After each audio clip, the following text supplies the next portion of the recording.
Hey everybody, this is Scott Schimmel, and I'm here with Bob Goff. Hey everybody, really glad you're joining in again today. And this is the Dream Big podcast with Bob Goff and friends. And Bob, a lot of times it could be tempting to look at your life and think everything just magical and magically happens. These big dreams you have, the next day they're done. But that's not true. No, it's so far from the truth.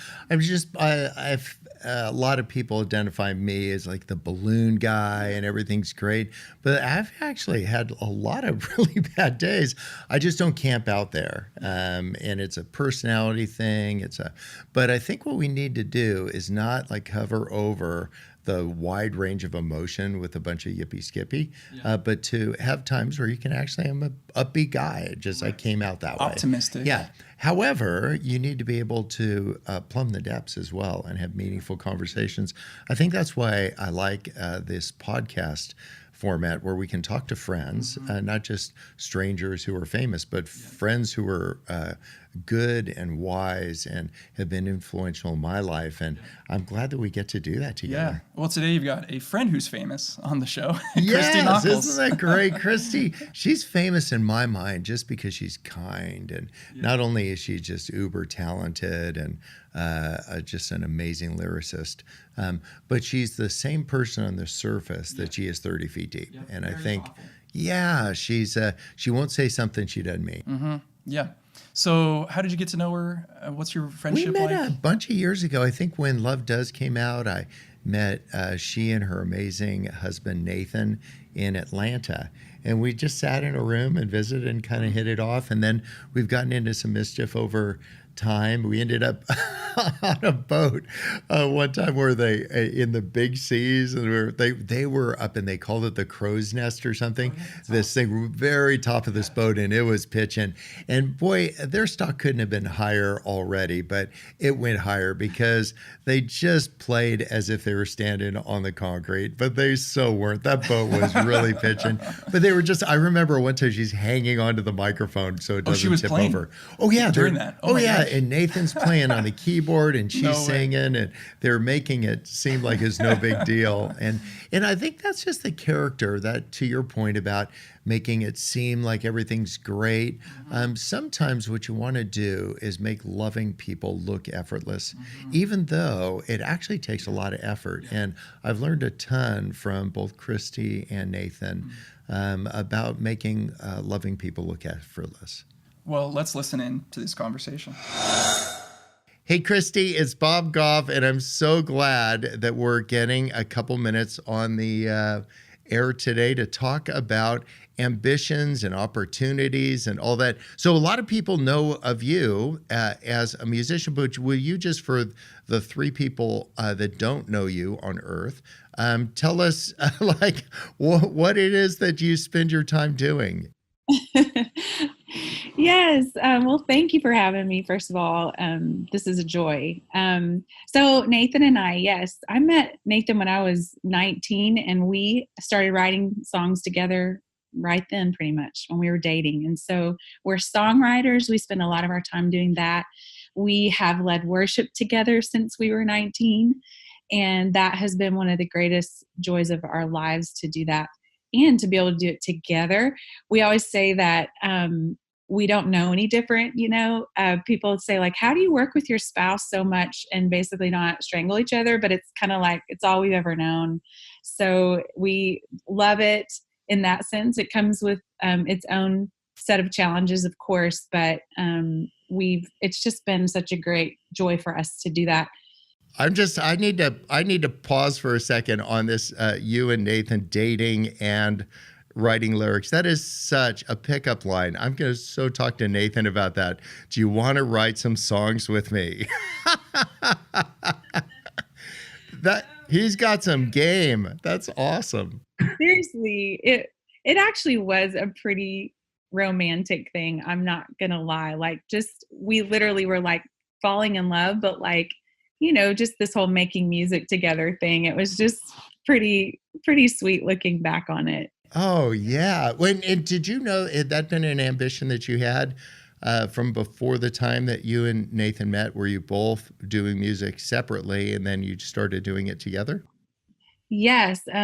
So my dad is a pastor. So my whole life, I was, raised in church, and my parents were both very musical. My dad was a worship pastor before he was a teaching pastor. So, and my mom is an amazing pianist, taught me how to sing parts, harmonies when I was little. And so there was always music in our home. But because my dad was a pastor, I kind of had this natural platform where he would, from the time I was 7, I sang in church, like on the stage. And it was just, even though that would make me really nervous and I didn't necessarily enjoy, I really didn't enjoy like the spotlight. It scared me. But at the same time, I just always had this feeling, even as a little youngster, that like it was it was part of what I was supposed to do. So like that was just in me from a really young age. I kind of started out as poetry as a kid. I have a lot of those papers still to this day of my poetry when I was, 8, 9, 10 years old. Really? Oh, I love that. And are there back of bubble gum wrappers? Like you Totally. find the words? Yeah. Yeah. So I still have a lot of that stuff. So I started out, writing songs at a really young age as well. And, sang in church my whole life, really. But it wasn't until I was really in high school that I started, leading worship. And that was sort of the time when the church as a whole had kind of, gone from singing songs about God, kind of like our hymns, which are awesome. But there were also these worship choruses being written now that like were more of this intimate thing of like, we're singing to God. And so that was around my high school years, which was really exciting, to kind of also just these new melodies and things that were rising, not just these hymns that we had, but, kind of exploring songwriting as well as like kind of putting that to the Word of God, which has also been one of my favorite things, is like mixing melody and scripture. Yeah. Were you still, let me ask you, were you still hesitant at all in front of, about being in front of people? Did that feel like insecure, or it sounds like you had this big ambition and you let that big ambition overcome your insecurity about like being in front of people? Yeah. I would say to this day, okay. So I'm a 4 with a 5 wing on the Enneagram, which like is the individualist, but like the 5 wing is sort of this investigator thing. And like, I guess, have this thing in me that feels the need to be in the spotlight, that actually like not being in the spotlight. So it's Yes, really I know that for people that haven't experienced you as a friend, you're just very like quiet and sincere and kind, and they see you up on stage with this just like booming voice and all that, and they have an experience to be like, I'd rather like kind of not be here. Yet you have an ambition and you want to let people hear the words, and so somehow you just overcome that. Has that been difficult your whole life, or is that you say, I'm willing to be in the spotlight if it means getting these words out to people? Yeah, I think that's what it's been. It's just, again, I think that thing in me as a child, I recognized later that it was a calling on my life. As a kid, I was like, okay, I think I'm supposed to do this. But like later I realized that, it was a calling, and that God had actually gifted me in a way that he wanted to use me in that way. And so, yeah, as I grew older, and even now, like, it's still, I have to overcome some of that.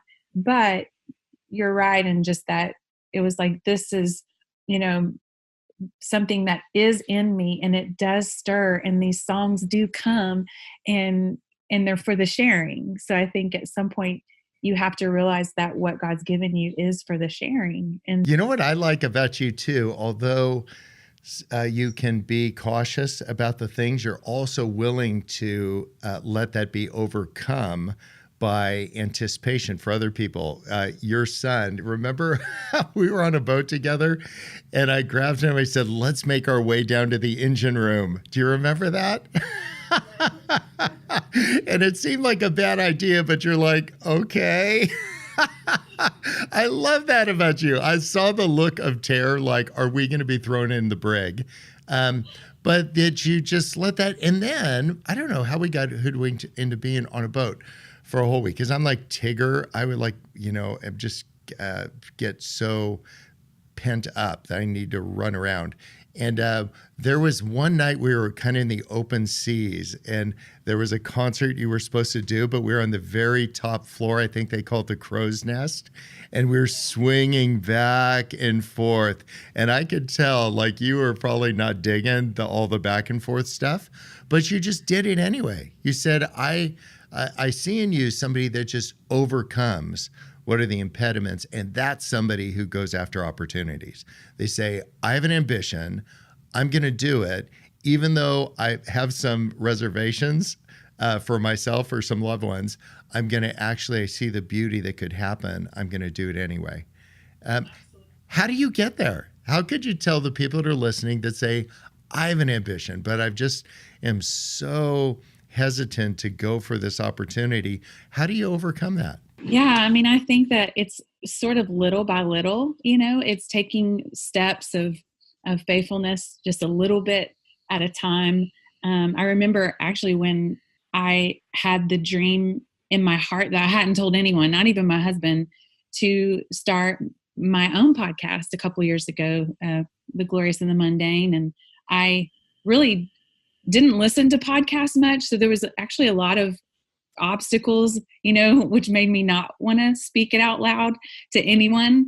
But it was little by little that I just, I shared it with one person. And then sort of, I think in the beginning, it's about kind of getting those people around you who are going to believe in you. And then you kind of voice that to those people who are trusted people in your life.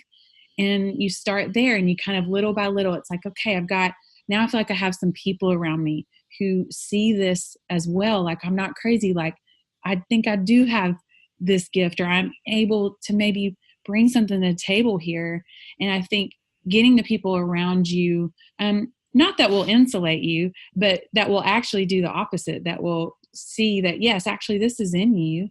And here's some steps how I can help you. Is you do have to have people to help you. And I look back on all our years of, God opening doors for us to sing and write music and, lead on stages or whatever. I look back on the people that God has brought in our lives, and I can look back at like him strategically, putting people around us that we trusted and that could kind of help draw this out, and put us in a place where we were putting it into practice. So Yes. yeah, I think love it's that. little by little. One of the things, and I've listened to that podcast a bunch, and it's excellent. If you're listening to this one, listen to that. Christy Nockels, Glorious in the Mundane. And one of the things about open doors, you need to just let everybody know what your ambition is. You need to let people know that I'm standing in the hallway so they can open the door. And then if you get a no, don't think that just because somebody said no, you've missed the script with God, that you just met one person that said no. If it's this ambition, it's beautiful, it's something God has put in you for your whole life, don't get off the scent that easy. Just down in Texas, they just shoot the locks right off the door. Just kick that thing in. Just say, with a lot of humility, but a ton of resolve. And that's what I've experienced with you and Nathan, that you approach things with tons of humility and a lot of resolve. But I'm so glad that you've let people know what you want. How about this? What do you do when somebody hears your idea, your ambition, your song, your whatever, and they just tilt their head and they go like, I don't get it, or I don't think that's a good idea? How do you deal with that, whether you see that as rejection or as admonishment or whatever? How do words like that land with you as a 4 or 5 on the Enneagram? Yeah, goodness, like it can be really difficult to hear, feedback like that. And I think what I've learned over the years is that sometimes when I've been in scenarios in different seasons of my life and I've had people, look at me sideways like that, and it's something so dear to my heart, I had to sort of realize like later that was actually sometimes what fueled me even more. Not like with this anger, like, well, I don't care what they just said, I'm doing this anyway. But what I was able to do was, take from it in the moment what I needed to, and go, okay, like, is there something that they're saying that there's truth in, and you're able to sort of like kind of, I remember it's like taking it to God and kind of going like, help me to see the things that I do need to see, but also, don't let their voice be louder than God's voice. And so I'd go, okay, Lord, I know that you put this in me. And later I would realize that sort of that sideways look fueled some places in me that was like, you know what, this makes me want to even go after this stronger in a way that's like, bring some other people in on it. Like, do you see this? Does this make you look sideways at me? Like, Yes. I mean, about kind of having the right trusted voices in your life. And sometimes when there's a lot of cooks in the kitchen, that's not necessarily a bad thing. It really does teach you to, take criticism before the Lord, and kind of in that secret place with God, just go like, okay, what do I need to learn from this? But also, help me to have courage to keep going with what I do know that you've put in me. And, sometimes a lot of cooks in the kitchen can be hard, but it's also this place that can kind of fuel us, and I found that in my own life to be true. It can be difficult, but it can also be a huge place that we learn. I think I like it when all the cooks in the kitchen are like sous chefs and they're there to help. Like, they're not just telling you what you're having for dinner. They're saying, how can I chop the onions? And you find people that realize their place in your life is to just be helpful. And that sideways look, I just don't want it to get the people who are listening off the scent of whatever beautiful ambition that they have.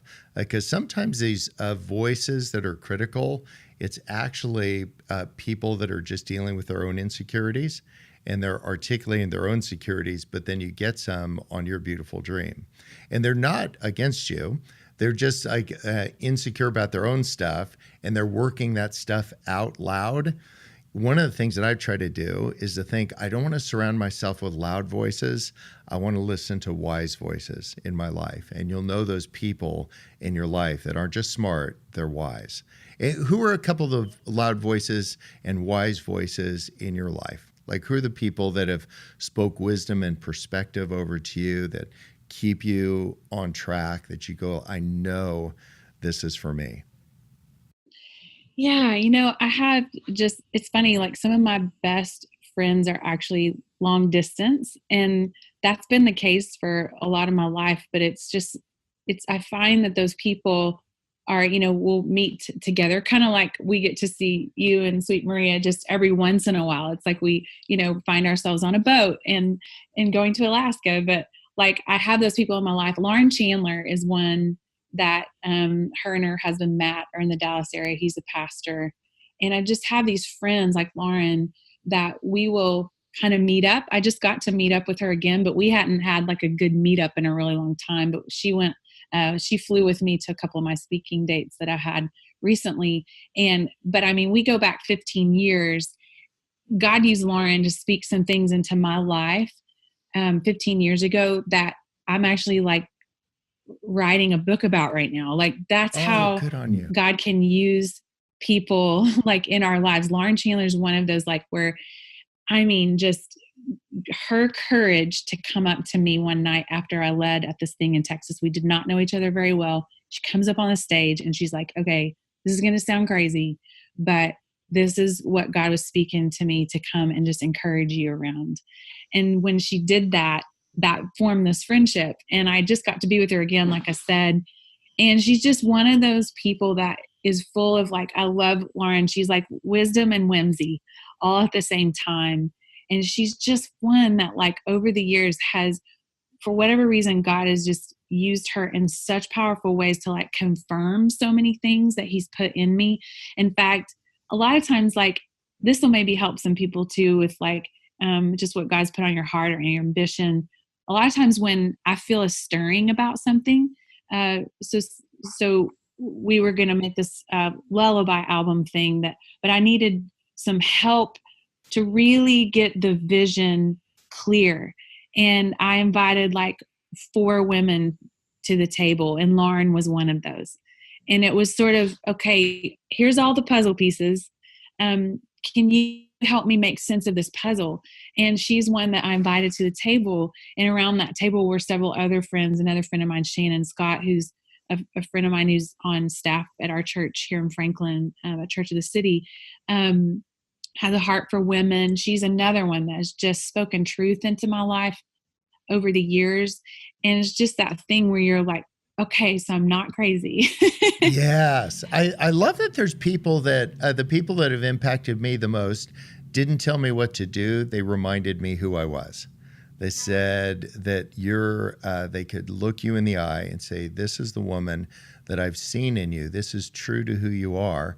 And I see the person that you're becoming, and it's just coming into view. And kind of like that idea of looking through a mirror dimly, but then face to face, you get it, it gets clarified, but you can't do it efficiently. Like if you try to be efficient in the way that you love people, just a text message or something, that you're not going to get that, but to actually be in the room around the table together. And so one of the things that I was thinking about when you were speaking is that you've had these people in your life that have spoken words of whimsy and truth and all that over you, but then also for the people listening, that you could actually be that person for someone else. Who's somebody else that you could reach out to just remind them of who they are? To say, I want you to know, I'm not blowing sunshine at you. I just want you to know that you're a man of valor, you're a woman of virtue, or whatever it is, to just speak these things over their lives. And man, that's like getting a cold cup of water on a long run. I can't think of when I've done a long run, but I'm envisioning it. Like that idea, somebody that would just say like, you're pretty good at this thing. And it's not that they're trying to flatter you. They just see something in you that you don't always see in yourself. That's where you find an opportunity, because you start seeing these things and you go like, wow, I could do that lullabies album. Not only that, I've been surrounded by myself by people that aren't just being complimentary. They're saying, you actually have the voice, not just the melody, but you have the life, the character to sing that into the world. And I'm just so grateful for people that have done that for me and the people that have done that for you. What would you say to people about how to develop that community of people? If you're listening and you're a little bit kind of hang back and you could identify with Christy and saying, I'm just kind of like rather be out of the spotlight. How could you develop that community? Do you have any practical suggestions?